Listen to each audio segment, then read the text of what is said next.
नमस्कार। आज हम भारतीय रेल के पूरे हिसाब किताब में गोता लगाने वाले हैं। मतलब पैसा कहाँ से आता है, कहाँ जाता है और ये दुनिया का इतना बड़ा रेलवे नेटवर्क आखिर चलता कैसे है। तो चलिए इस विशाल मशीन के फाइनेंशियल इंजन को समझने की कोशिश करते हैं। चलिए शुरुआत एक बहुत ही सीधे सवाल से करते हैं। सोचिए, भारतीय रेल जो भी 100 रुपया कमाती है उसमें से कितना पैसा सिर्फ ट्रेनों को चलाने और सिस्टम को मेंटेन करने में ही खर्च हो जाता है।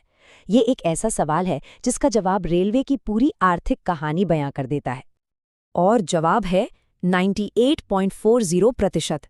जी हाँ, 2026-27 के बजट के हिसाब से हर 100 रुपए की कमाई पर रेलवे 98 रुपए 40 पैसे खर्च कर देता है। ये आंकड़ा वाकई में चौंकाने वाला है और ये दिखाता है कि रेलवे की वित्तीय हालत कितनी ज्यादा टाइट है। तो इसी पॉइंट से शुरू करते हैं रेलवे की आर्थिक सेहत।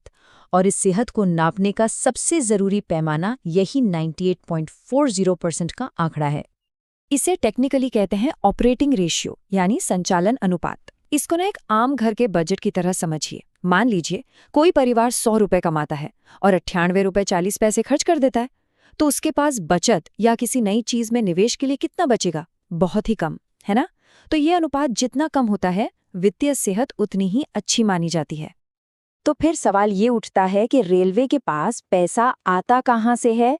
मतलब आमदनी के सोर्स क्या हैं? चलिए अब जरा पैसों के आने का रास्ता देखते हैं। और यहीं पर एक बहुत दिलचस्प बात सामने आती है। ज्यादातर लोगों को लगता होगा कि रेलवे की कमाई यात्री टिकटों से होती है, पर ऐसा नहीं है।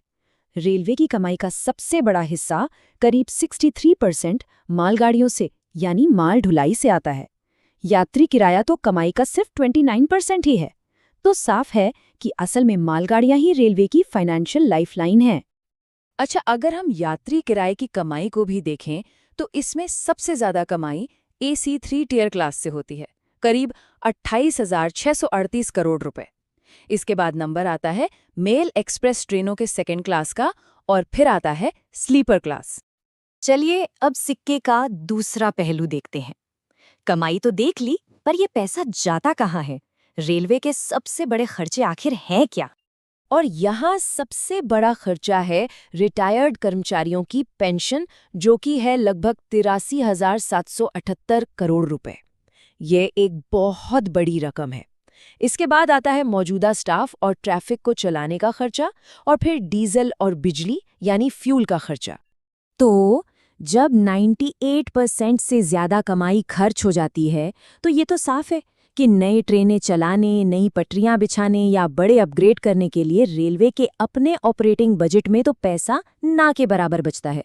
तो फिर सवाल ये है कि ये जो इतना सारा मॉडर्नाइजेशन का काम हो रहा है, वो हो कैसे रहा है? और बस यही कहानी में एक फाइनेंशियल ट्विस्ट आता है। रेलवे ने बड़े प्रोजेक्ट्स की फंडिंग के लिए बजट के बाहर एक बहुत ही स्मार्ट तरीका निकाला है। इसे कहते हैं एक्स्ट्रा बजटरी रिसोर्सेज या EBR। ये वो पैसा है जो सरकार के आम बजट से नहीं आता, बल्कि बाहर से जुटाया जाता है। और इस खेल का सबसे बड़ा खिलाड़ी है इंडियन रेलवे फाइनेंस कॉर्पोरेशन, यानी IRFC। तो ये सिस्टम काम कैसे करता है, इसे आसान भाषा में समझते हैं। स्टेप 1, IRFC मार्केट से पैसा उधार लेता है। स्टेप 2, उस पैसे से वो नई ट्रेनें, इंजन, डिब्बे ये सब खरीदता है। स्टेप 3, फिर इन सभी चीजों को वो भारतीय रेल को लीज पर यानी किराए पर दे देता है। और स्टेप 4, भारतीय रेल हर साल उस लीज का किराया IRFC को चुकाती रहती है। और इस तरीके से कितना बड़ा निवेश हुआ है वो इस टाइमलाइन से साफ दिखता है। 2005 में IRFC पर करीब 18,000 करोड़ का उधार था, जो 2023 में अपने पीक पर पहुंच गया, लगभग 4,78,000 करोड़ रुपए। अब जाकर ये धीरे धीरे कम होने का अनुमान है। तो अब सबसे बड़ा सवाल, इतना सारा उधार लेकर जो पैसा जुटाया गया है, वो आखिर जा कहाँ रहा है? चलिए देखते हैं कि इस निवेश से जमीन पर क्या बदलाव आ रहा है। तो देखिए, इन करोड़ों रुपयों से जमीन पर क्या हो रहा है। 2026-27 के टारगेट को देखें तो नई लाइनों पर करीब 37,000 करोड़ रुपए लगाकर 500 किलोमीटर नई पटरियां बिछाने का लक्ष्य है। इसी तरह लगभग 65,000 करोड़ के निवेश से 1,800 नए इलेक्ट्रिक इंजन खरीदने का टारगेट है। तो इस पूरी बातचीत से कुछ मोटी मोटी बातें निकल कर आती हैं।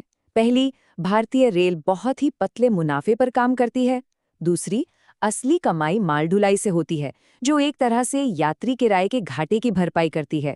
और तीसरी, जो भी बड़ा मॉडर्नाइजेशन हो रहा है वो IRFC के जरिए ऑफ बजट फंडिंग से हो रहा है, जिससे नई पटरियां और नए इंजन आ रहे हैं।